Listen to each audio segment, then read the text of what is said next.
For me, a birthday isn't just a celebration. It's a good time to reflect on the previous year. And what surprised me this past birthday was how much I had changed across 3 key areas of my life. Not because things got easier, because at some point, I just stopped trying to sustain change and I started simply being it. What this actually looked like for me might change what you think is possible for you. Here's the belief I want to challenge: that if you can't sustain change, it means you have a discipline problem, something fundamentally lacking in you. And I completely get why you believe this. Every time you've started strong and fell off, the story you told yourself was, I didn't try hard enough. I wasn't consistent enough. Other people can do this. Why can't I? You've read the books, set the goals, tried the habits. And when it fell apart, you blamed yourself. I've done it too.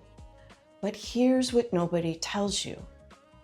While discipline gets you to the practice, it's never enough on its own in any transformation that actually lasts.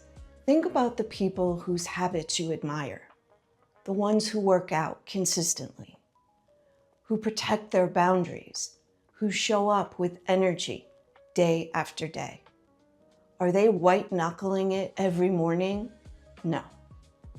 They stopped maintaining a behavior and became someone for whom that behavior is simply true.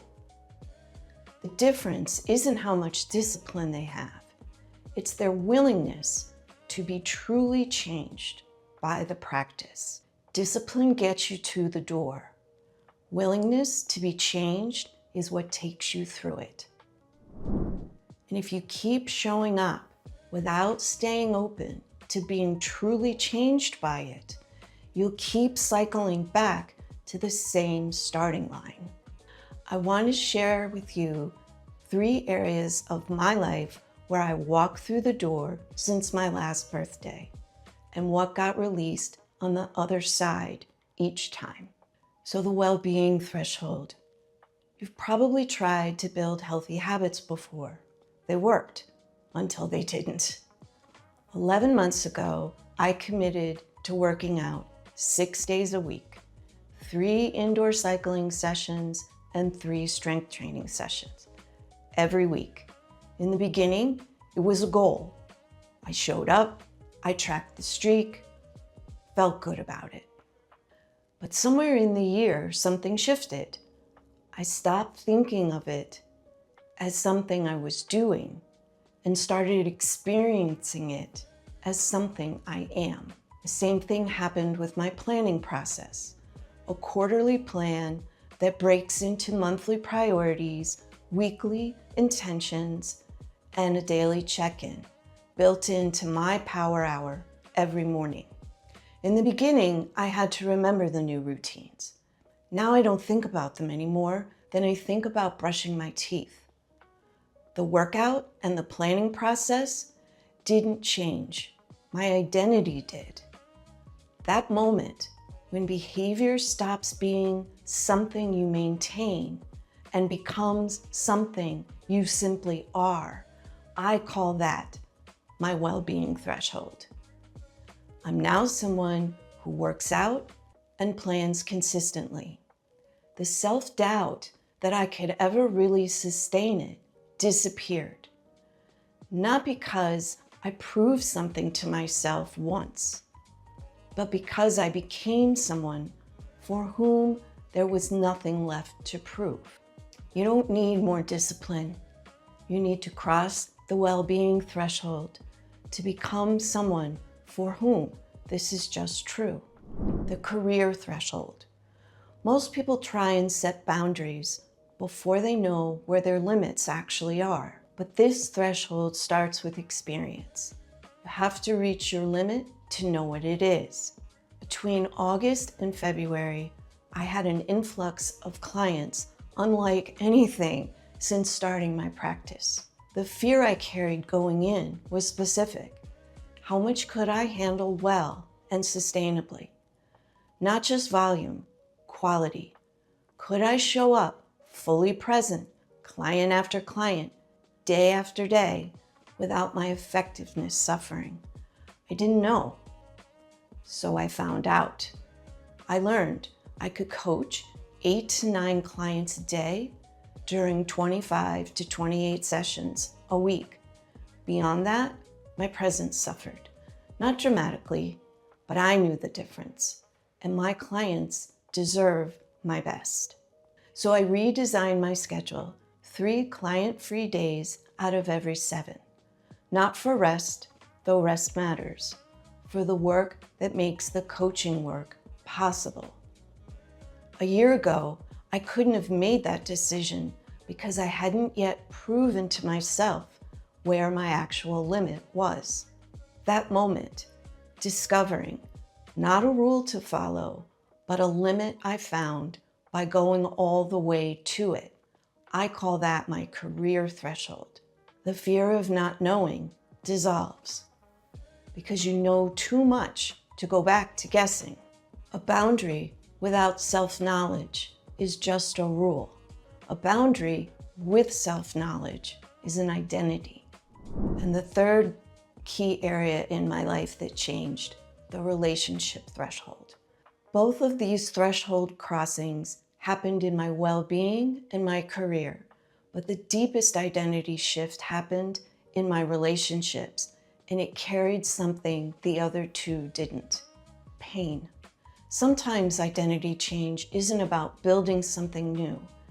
It's about finally being able to see clearly, calmly, without the distortion of old pain, what you've already built. My first marriage ended after 20 years.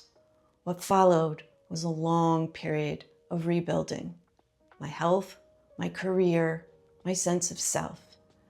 And underneath all of it ran a question I wasn't sure I'd be able to answer. Could I actually arrive somewhere good after all the pain?